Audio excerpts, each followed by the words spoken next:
자, 여교수의 갑질 논란이 불거졌는데요.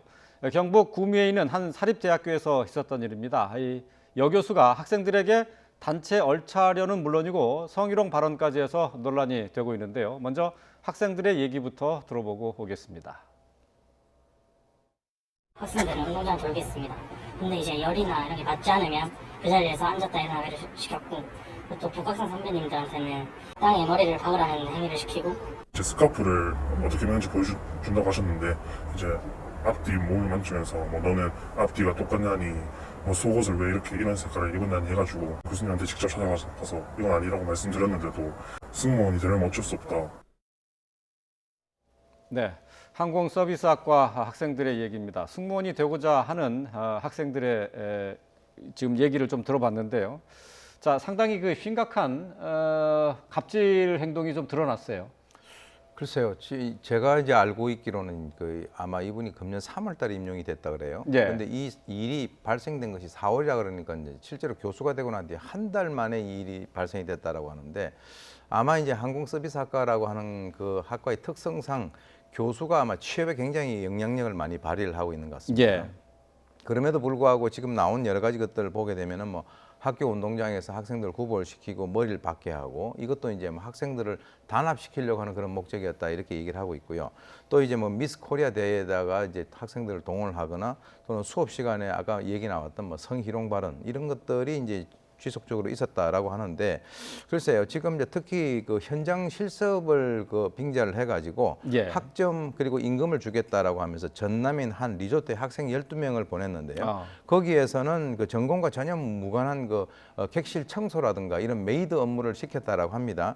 그러고 난 뒤에 이제 실습을 하게 해준 데 대해 가지고 고맙게 느끼는 학생들 같은 경우는 본인에게 그만한 상당의 약 한 2만 원 정도에 해당이 되는 생필품, 거기에 대해서 카카오톡으로 보내라 이런 예. 얘기까지 나오고 있는데, 심지어는 뭐 방학 때 학생들이 그 여행을 가게 되면 뭐 어떤 그 유명 그 브랜드의 화장품을 사오라 이렇게 강요를 해가지고 그런 얘기도 들리는데, 만약에 이것이 사실이라고 한다면 정말 교육자로서는 있을 수가 없는 그런 행동을 한 것이 아닌가라고 생각이 됩니다. 예.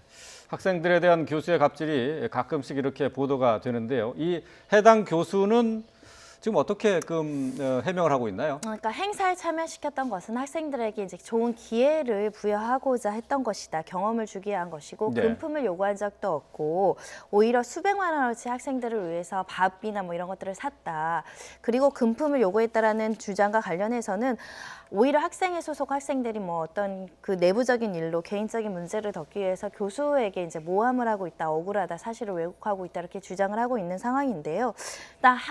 이 학생과 이제 교수의 조치는 서로 대립되는 주장을 할 수 있습니다. 예, 문제는 예. 학교의 조치라고 볼 수 있는데, 이런 문제가 발생하면 학교에서 즉각적으로 어떤 사실관계가 있었는지를 조사를 해야 되는데, 이 조사가 이루어지지 않고 있었다는 게 더 논란이 되지 않을까 생각이 들고요. 예. 논란이 됐기 때문에 1학기를 마치고 교수 스스로 자리에서 물러났다고 합니다. 예, 근데 예. 통상적인 업무 처리는 인권 침해 문제이고 성희롱에 대한 문제이면 학교에서 자체적으로 진상조사를 벌이고 징계일을 개최할지 여부를 결정을 해서 사퇴 여부를 할지 말지를 이제 판단을 했어야 됨에도 불구하고 그런 조치가 없었고, 오히려 지금 이 교수님께서는 1학기에 스스로 자리에서 물러나고 나서도 예. 교수 신분이 아니라 외부 강사로 초빙이 돼서 똑같이 그 학교에서 강의를 한다라는 측면은 학생들이 문제를 제기했음에도 불구하고 시정되거나 이런 게 아니라 오히려 또 여전히 강단에 쓴다는 건 학생들 입장에서는 굉장히 불편할 수 있다. 예. 그래서 학교 측에서 이걸 제대로 된 시스템으로 이 문제를 처리했는지에 대해서 더 비판을 가할 수 있지 않을까 합니다. 예. 말씀하신 것처럼 학교 측의 대응이 좀 더 이해가 안 되는데 말이죠. 지금 스스로 교수 자리에 물러났었는데 2학기에는 다시 외부 강사로 학생들 강의한다는, 학생들은 되게 불편하겠어요.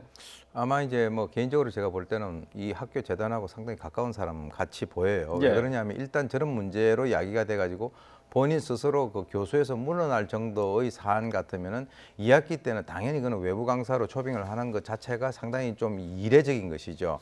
그렇기 때문에 이제 학생들 입장에서는 교수를 또다시 봐야 된다라고 하는 그런 어떤 두려움이라든가 또는 이런 불편함들이 있을 수가 있는데, 지금 이 학교 같은 경우는 2016년에 이제 국가에서부터 항공교육 특성화 대학으로 선정이 돼 가지고 약 한 400억 이상 되는 국고를 지원을 받는 그런 학교로 알려져 있습니다. 예, 그러니까 예. 적어도 그쪽 분야에 대해서는 상당히 좀 뭔가 이렇게 이름이 있는 그런 학교라고 보는데, 지금 이제 학생회 소속 학생들이 오히려 이 교수를 갖다 모함을 하기 위해서 이렇게 하는 것이다라고 얘기를 하고 있는데, 지금 뭐 구체적인 내용은 좀 더 우리가 더 확인을 해봐야 되겠습니다만, 이 정도가 된다면 이번 기회에 교육 당국이 직접 나서서 과연 어떤 것이 진실이고 어떤 것이 사실인가에 대해서 명확하게 한번 짚어볼 필요가 있고, 거기에 따라서 뭔가의 어떤 조치가 필요하다 이렇게 봅니다. 예.